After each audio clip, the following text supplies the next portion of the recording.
Muy bien, entonces, para esta semana tenemos que ver el capítulo 7 o por lo menos la mayor parte del capítulo 7, porque la sección 7.8 y la 7.9 no entran, que trata sobre la energía de un sistema.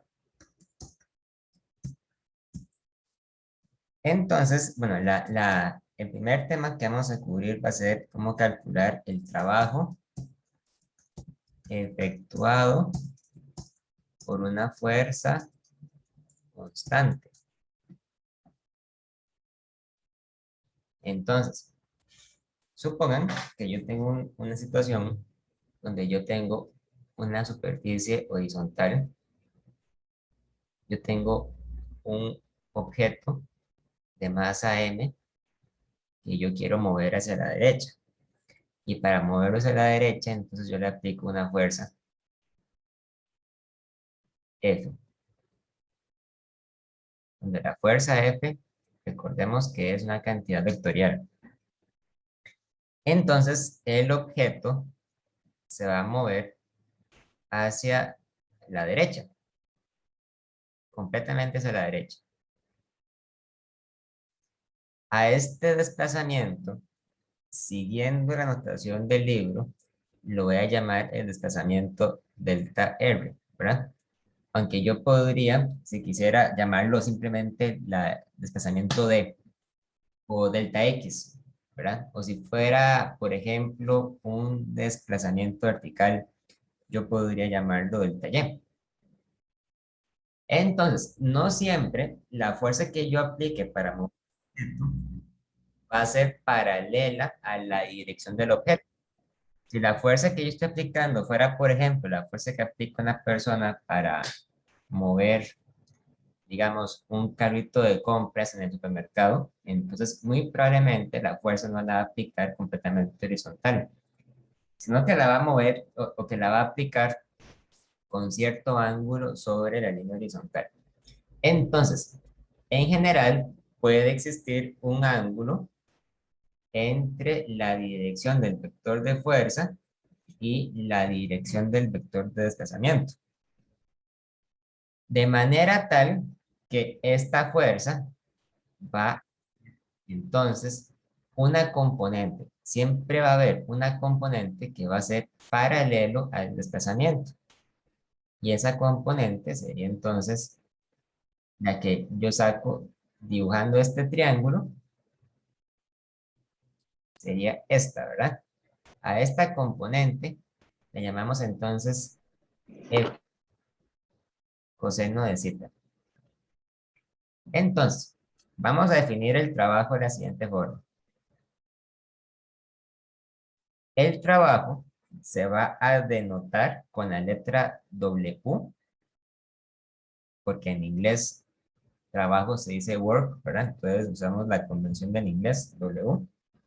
Y el trabajo va a ser igual, entonces, a la componente de la fuerza que es paralela al desplazamiento, o sea, va a ser la magnitud de F por el coseno de zeta multiplicada por el desplazamiento, multiplicado por delta R, por la magnitud de delta R. Entonces, si ustedes ven esta fórmula y lo comparan con lo que vimos en la clase pasada, van a poder darse cuenta que en realidad el trabajo vendría a ser el producto punto de la fuerza con el delta R. Pero vean que es una cantidad escalar. El trabajo se calcula como una cantidad escalar, por lo tanto, no tiene dirección. Y tampoco tiene sentido hablar acerca de las componentes del trabajo, porque no hay. O sea, el trabajo es simplemente un número, es un escalar. ¿Alguien levantó la mano? Profe, ¿me escucha? Sí. Es que yo he visto que bueno, en otros libros W también es peso, como weight. Sí, Eh, correcto, pero digamos que en este contexto, o sea, uno puede saber la diferencia. Ahora, esta W generalmente es mayúscula, ¿verdad? ok. Entonces, si sirve de algo, hagámosla grande para que se diferencie de la de peso. Gracias, profe.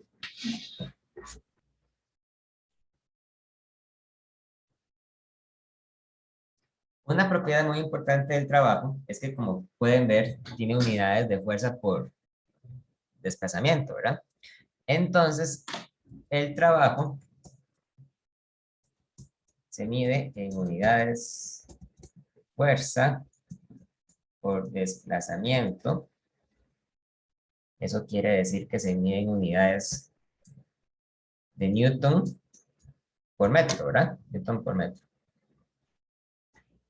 Pero en el sistema internacional de unidades, nosotros tenemos una forma más abreviada de llamar a esta unidad. Llamamos el Joule. Se define el Joule. Joule se escribe así, Joule, ¿verdad? Joule. Y un Joule es igual, por definición, a un Newton por metro. Incidentemente, vean que Newton por metro también era la unidad para medir torques o para medir momentos de torsión. Pero cuando uno está hablando de torques o de momentos de torsión, no es correcto usar Joule porque el término Joule, la unidad Joule, está asociada a la noción de energía o de trabajo, que ya vamos a profundizar más adelante.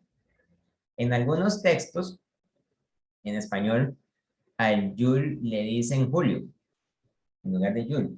Pero yo, bueno, al menos yo considero que no es correcto hacer eso porque Joule es un nombre propio y no es correcto traducir el nombre propio de personas a otros idiomas. Entonces, yo utilizaré la noción, el nombre Joule, aunque es probable que ustedes en algunos otros lugares se encuentren con que digan Julius, ¿verdad? Nada más para que sepan. ¿Alguien levantó la mano?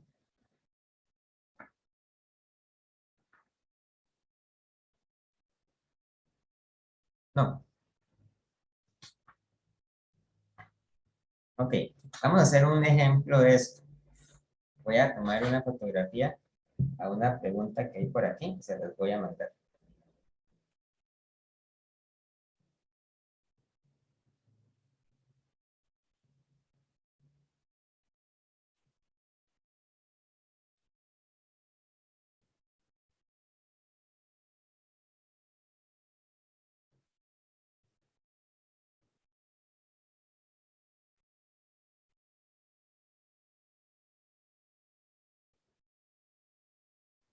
El problema número 2 del capítulo 7 dice, el récord de levantamiento de botes, incluyendo el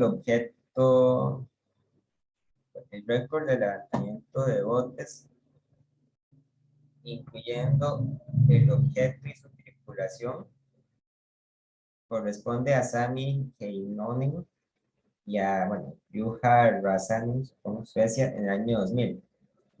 Ellos levantaron una masa total de 653,2 kilogramos, aproximadamente a 4 pulgadas del suelo, y lo hicieron 24 veces.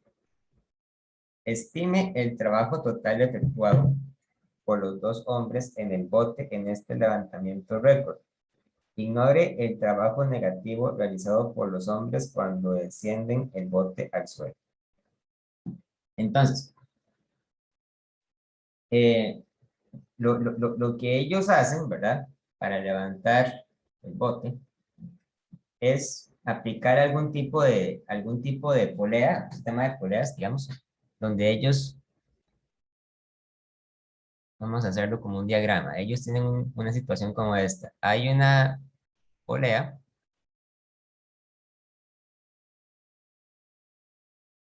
ellos están aquí, ¿verdad? Sosteniendo un mecate. Y el mecate sostiene un bote ahí, ¿verdad? Entonces dice que el bote tiene una masa de 653,2 kilogramos. Entonces, para levantar el bote, tiene que aplicar una tensión hacia esta dirección.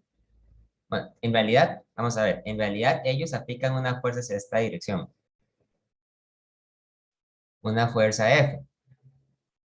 Esa fuerza F se utiliza para vencer la tensión que genera la cuerda y la tensión, a su vez, se utiliza para levantar el bote.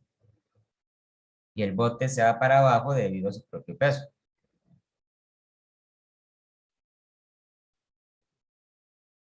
¿Ok? Entonces,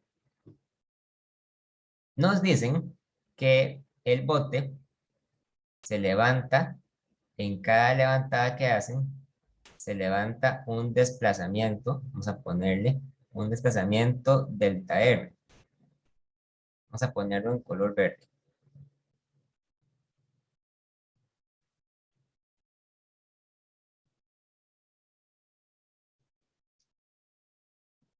Delta R para cada levantada corresponde a 4 pulgadas.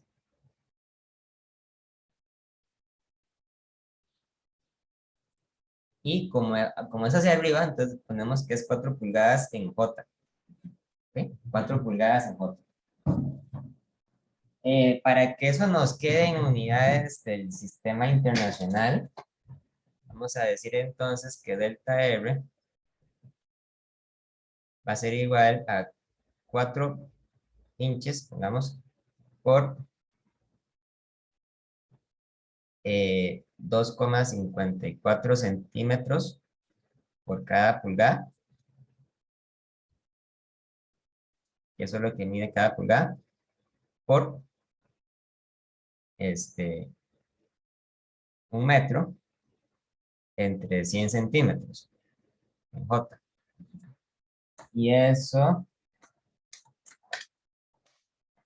va a ser igual a 4 por 2,54 entre 100, aproximadamente 0,102 metros en J.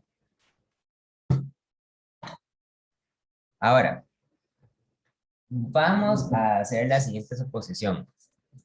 Suponga que el bote se mueve muy lentamente hacia arriba.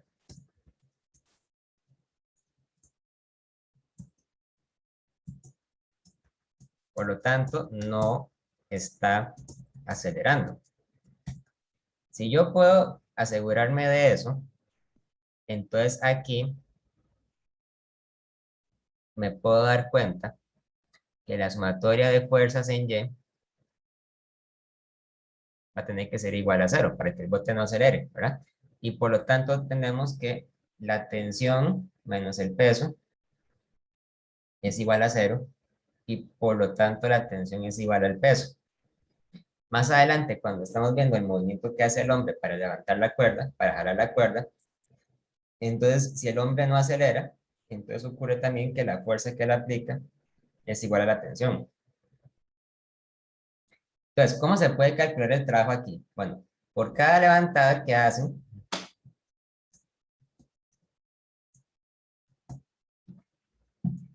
por cada levantada, el trabajo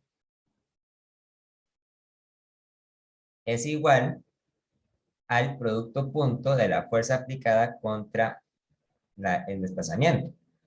Claro, vean una cosa. La fuerza aplicada sobre el bote es la tensión. Y la tensión, entonces, es igual al peso y apunta verticalmente hacia arriba.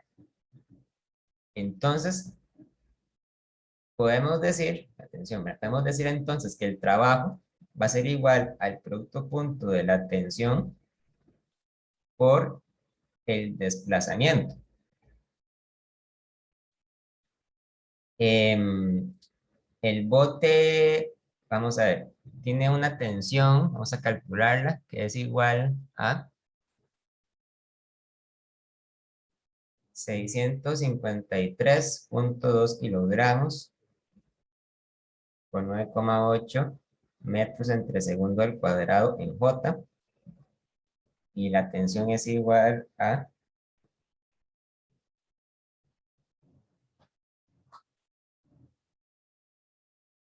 6.401 newton en J. Así que el trabajo sería igual a 6.401 newton en J, producto punto, 0,102 metros en J. Y aquí vean una cosa, recuerden que el producto punto de J, punto J es igual a 1. Así que esto es igual a 6.401 por 0,102 me da 652,9 newton por metro. Eso es igual a 652,9 joules. Pero no es solamente una sentada, sino que la pregunta dice, bueno, una levantada, sino que son 24 levantadas. Entonces, en 24 levantadas,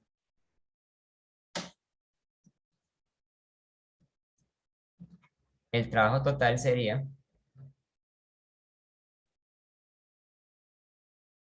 24 veces esto, ¿verdad? 24 veces 652,9 joules.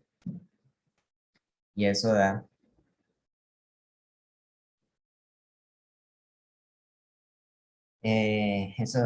15.669, casi 70, digamos 70 joules de trabajo. Puedo ver que levantaron la mano dos personas. Vamos a ver cuáles son sus dudas. Profe, nada más, es que no entendí por qué ahí la tensión menos el peso es 0.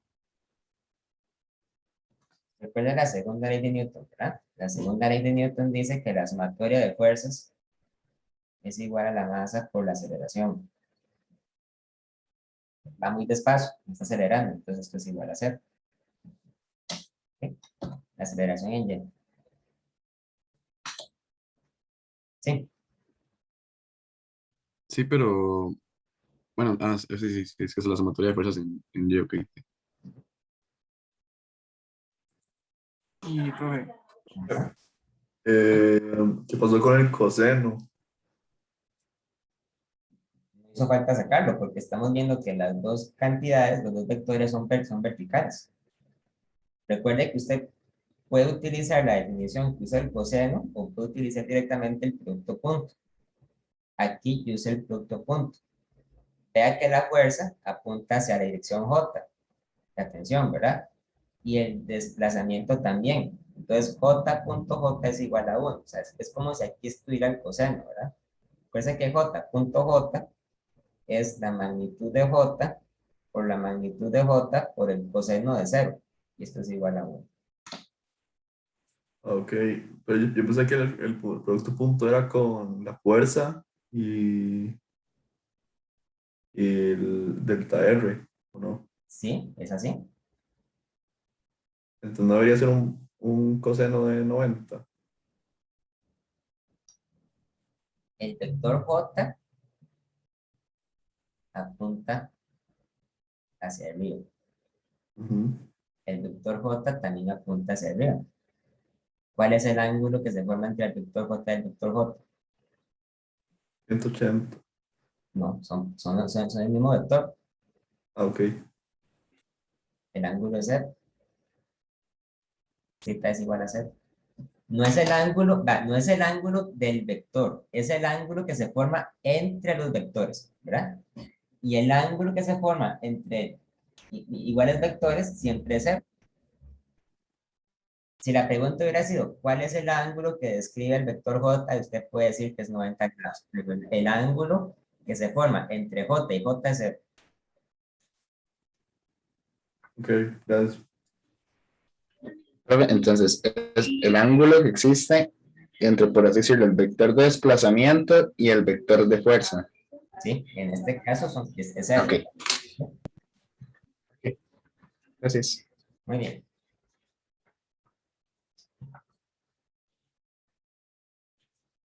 En otros casos, el ángulo no es cero, ¿verdad? O sea, puede ser que el ángulo sea diferente de cero. Si yo les pongo una expresión más general, suponga la siguiente situación. Vamos a ver, la siguiente situación. Digamos que yo tengo una caja.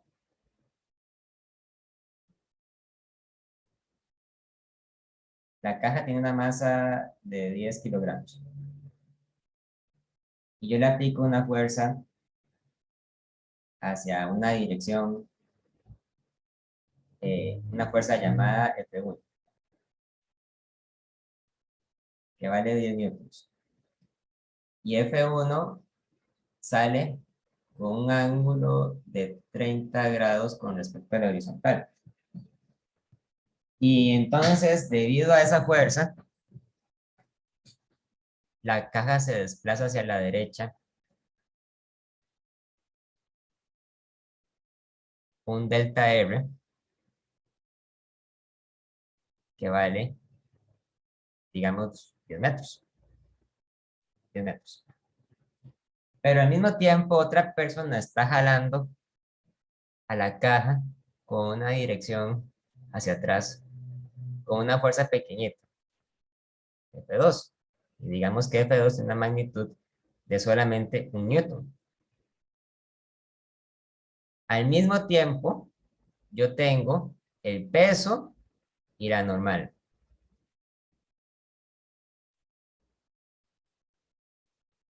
Entonces, la pregunta que les puedo hacer es la siguiente. Calcule el trabajo realizado por cada una de estas fuerzas sobre la caja. Y por último vamos a decir, calcule el trabajo total.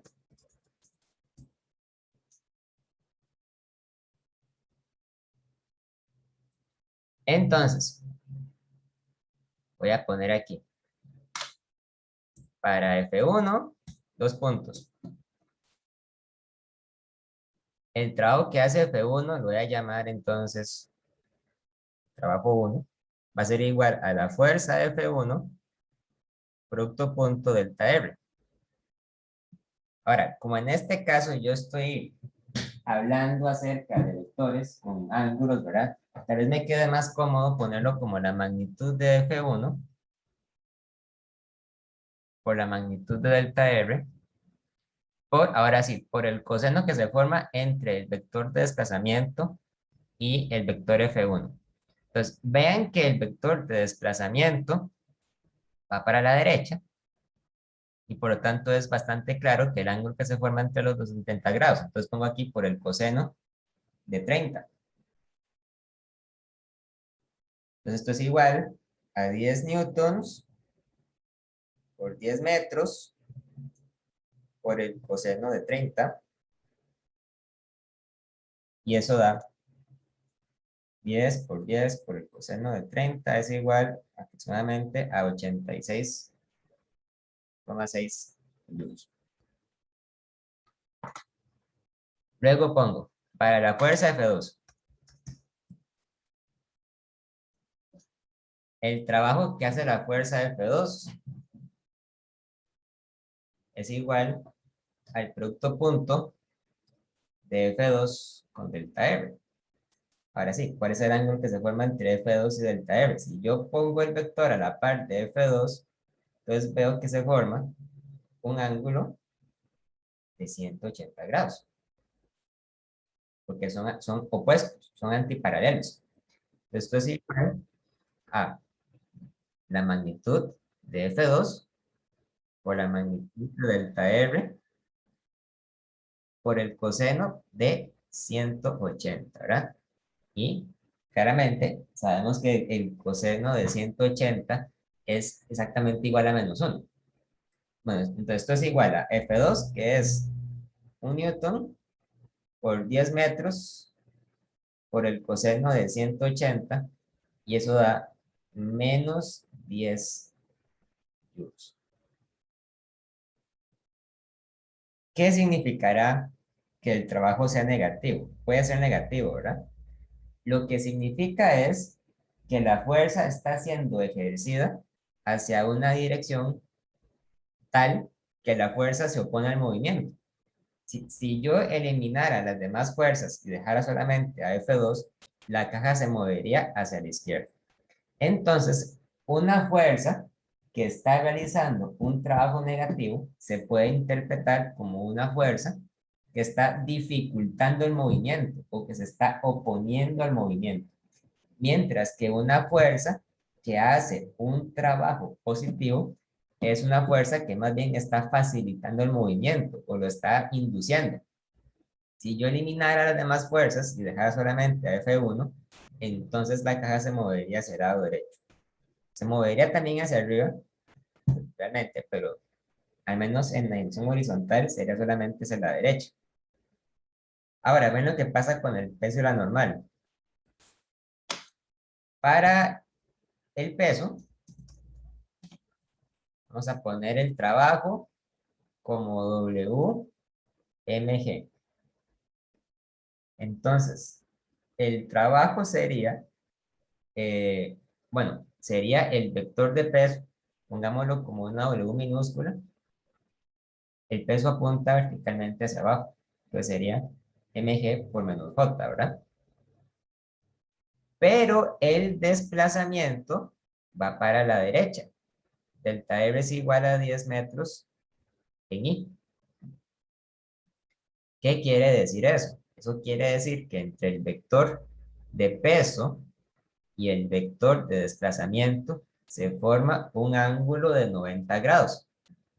Por lo tanto, el trabajo que hace el peso es igual al peso, producto punto, desplazamiento. Y es igual entonces a la magnitud del peso, que es masa por gravedad, por la magnitud del desplazamiento, por el coseno del ángulo, el coseno de 90. Pero el coseno de 90 es exactamente igual a 0. Por lo tanto, el trabajo es igual a 0. ¿Qué significa que una fuerza realice un trabajo que sea igual a 0? Lo que eso quiere decir es que esa fuerza no se está ni oponiendo ni tampoco está facilitando el movimiento. Simplemente el peso tiene una dirección que hace que el peso no influya en el movimiento, ¿verdad? La caja se va a mover hacia la derecha, no hacia abajo. Por lo tanto, el peso es una fuerza que no afecta el movimiento de la caja. De igual forma, cuando queramos calcular el trabajo que hace la normal, vemos que se forma un ángulo de 90 grados. Y entonces ponemos que el trabajo que hace la normal es igual a la normal por la magnitud de delta R por el coseno de 90, y eso va a ser, ¿verdad? Entonces, vamos a anotar eso aquí como un resumen de lo que acabo de decir. Las fuerzas que facilitan el movimiento tienen o ejercen, realmente ejercen un trabajo positivo.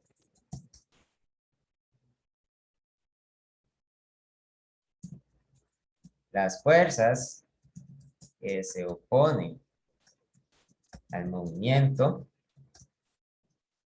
ejercen un trabajo negativo. Y por último, las fuerzas que apuntan perpendicular a la dirección del movimiento no afectan el movimiento. Por lo tanto, ejercen un trabajo que es exactamente igual a 0.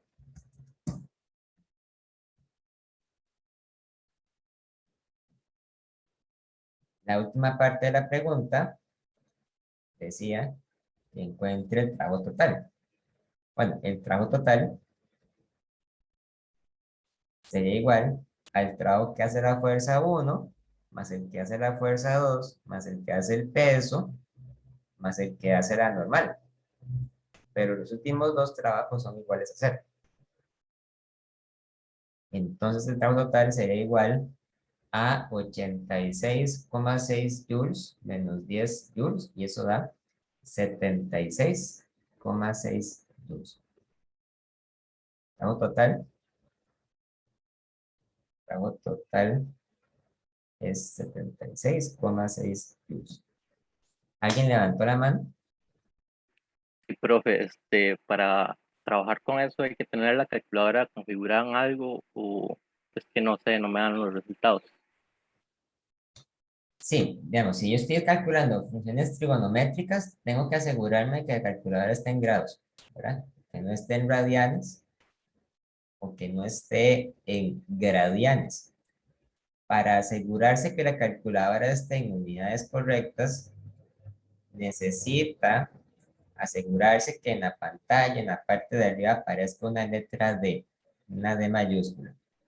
Si en lugar de una letra D de dedo aparece una letra R de radian o una letra G de gato, es que está mal configurada. Hay que cambiarlo. Si está la letra D, entonces debería salir bien. ¿De acuerdo? Sí, la tengo así, pero no sé, me da igual. ¿Qué es lo que no le está dando igual? Digamos, el 10 por 10 por cos de 30 y el otro también. ¿Qué le está dando? En la primera me da 15,43, no, 15,4. Y en la otra creo que era menos 5 y algo. Joules. ¿Cuánto era la segunda? Menos 5,98. Es que está mal configurado, no puede darle eso. Vamos a ver.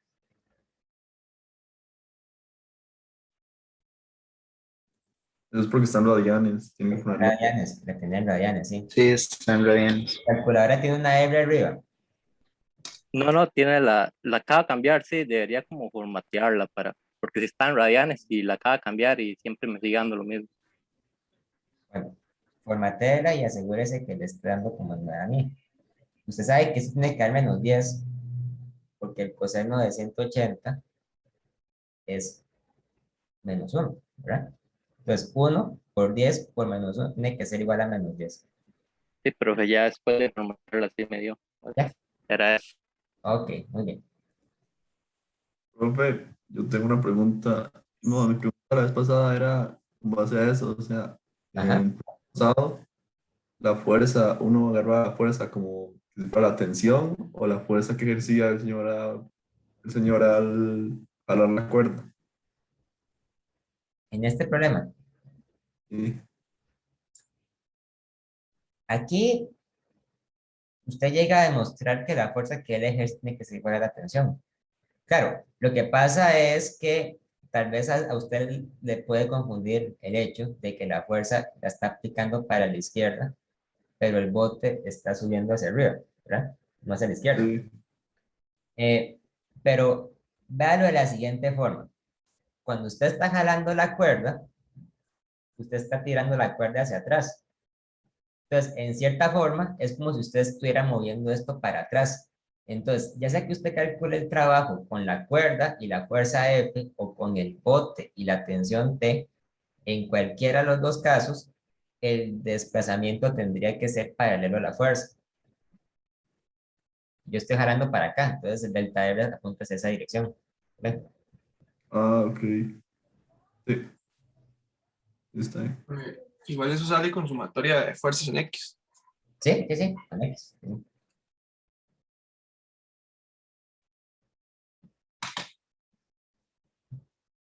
Ok. Ahora vamos a ver un tema relacionado a esto, que son fuerzas variables.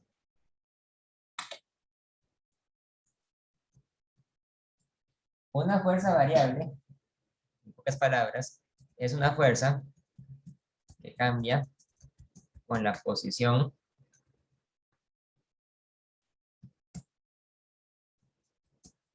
de un objeto.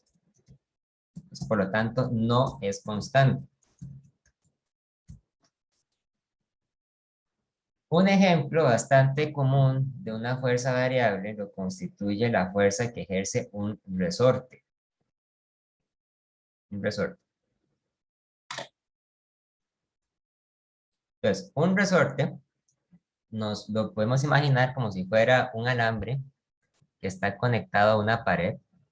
El resorte se dibuja así, ¿verdad? Y digamos que el otro lado del resorte se conecta a un bloque de masa m. Los resortes se pueden estirar y se pueden comprimir. O sea, que ustedes le pueden cambiar al resorte su tamaño. Siempre y cuando le apliquen una fuerza. Pero ustedes han visto que cuando ustedes tienen un resorte y ustedes lo estiran mucho o lo comprimen mucho, entonces entre más lo estiran o más lo comprimen, el resorte se opone cada vez más a cambiar su tamaño. Entonces, todos los resortes tienen siempre una longitud de equilibrio, que es la longitud en la que no está ni estirado ni comprimido. Vamos a decir entonces que esto que está acá corresponde a la longitud de equilibrio del resorte.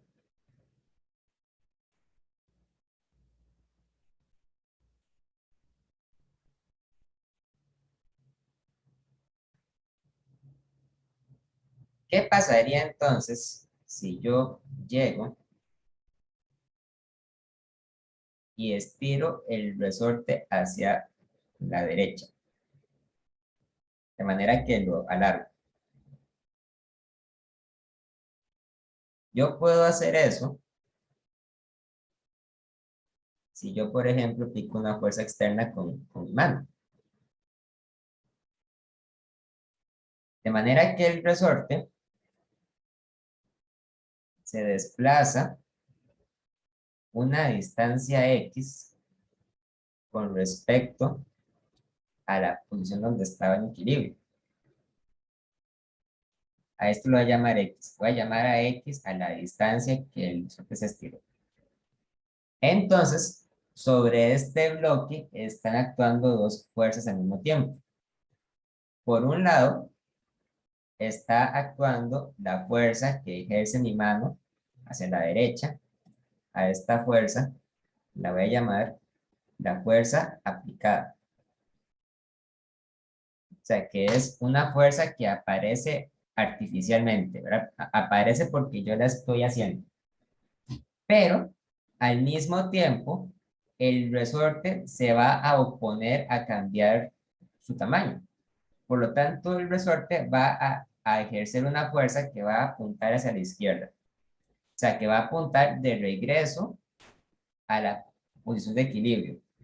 A esta fuerza la voy a llamar la fuerza Fs.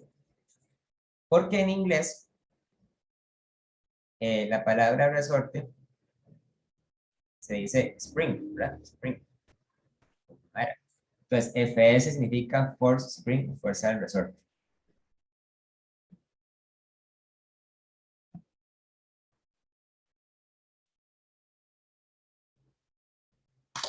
Esa fuerza va a crecer conforme el resorte se va estirando. Entre más se estira el resorte, mayor va a ser esa fuerza. Por lo tanto, es una fuerza variable, porque es una fuerza que depende de la posición. La forma en que cambia esa fuerza depende de muchas cosas. Depende del material del que está hecho el resorte, depende de qué tan sólido es, del material del que está hecho, si está herrumbrado, si es nuevo, si está muy forzado, si no ha sido usado, ¿verdad? En fin, depende de muchas cosas. Pero, en general, uno puede sacar una fórmula que resume de manera muy concisa el comportamiento del resorte. Y esa fórmula se llama la ley de Hooke. Se escribe así. La ley de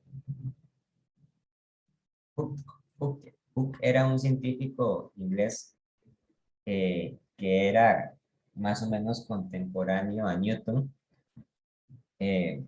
existe una controversia ahí porque aparentemente Hooke insistía en que muchas de las ideas que tuvo Newton se las robó a él, ¿verdad? Pero eso no está, digamos, muy claro al día de hoy, si fue así o no fue así.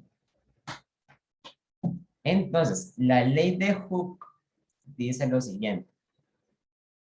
La fuerza que ejerce un resorte, Fs, va a ser igual a menos una constante K, y vamos a decir que es por X por Y vector unitario, ¿verdad? Donde K se llama la constante elástica del resorte. La constante elástica es un número, una cantidad que lo que nos dice en pocas palabras es qué tan fácil o qué tan difícil es estirar el resorte. Si el resorte es un resorte muy duro, muy difícil de estirar, entonces la constante K va a ser muy grande, va a tener una constante elástica muy grande. Si en cambio el resorte es un resorte muy suavecito, que es muy fácil de estirar, entonces la constante K va a ser pequeña. La constante K depende, en última instancia, de las propiedades físicas del resorte. Nosotros, por lo general, no vamos a preocuparnos por intentar calcular a mano el valor de la constante, sino que vamos a asumir que es una propiedad que ya nos dan. O sea, que nos dicen, asuma que la constante elástica del resorte es igual a tanto, ¿verdad? La constante elástica se mide en unidades de Newton por metro. La X es la distancia que se estira el resorte. Que se estira el resorte.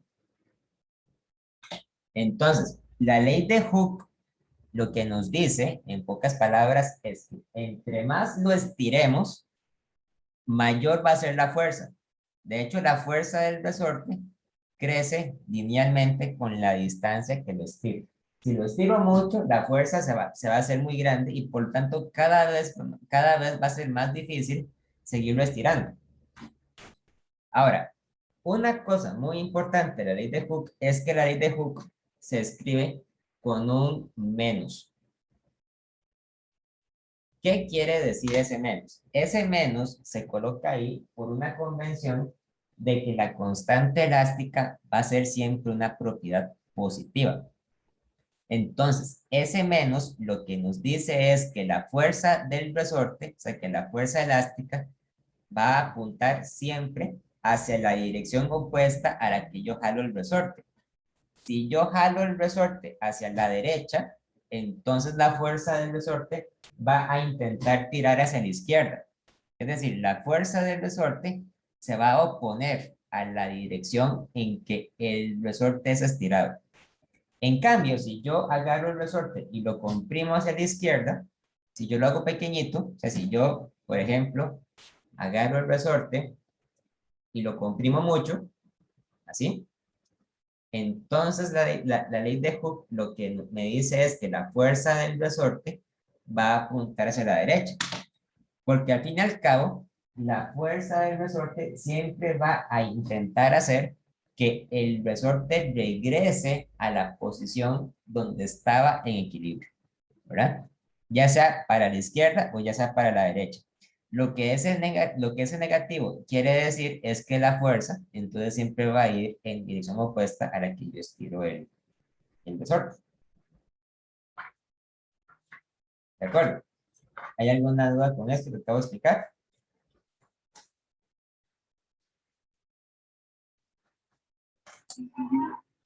Profe, yo tengo una consulta, pero no es tan relacionada, bueno, es relacionada al tema, pero algo que nos había salido en laboratorio Ajá. acerca de lo que son resortes en serie y resortes en paralelo. Y eso, bueno, al menos yo lo hice en laboratorio, pero a mí no me quedó muy claro de lo que es como cuando uno pone un resorte en paralelo, tiene mayor fuerza de resorte que cuando está en serie. Creo que es así, ¿no? Bueno, o Bueno, sea, podemos hablar de eso. Lo que pasa es que es un tema muy grande, muy largo. Tal vez si quiere, si quiere, me escribe después y yo le explico eso por mensaje o lo hablamos en consulta. Pero es para no, digamos, para no quedarnos pegados con eso porque hay que avanzar con la materia del capítulo. está, profe, de acuerdo. ¿Sí? Bueno, si quieren, entonces tomemos el recreo ya y regresamos a las 4 en punto. ¿De acuerdo? Vamos al recreo para que descansen un rato, se levanten, coman algo y nos vemos a las 4.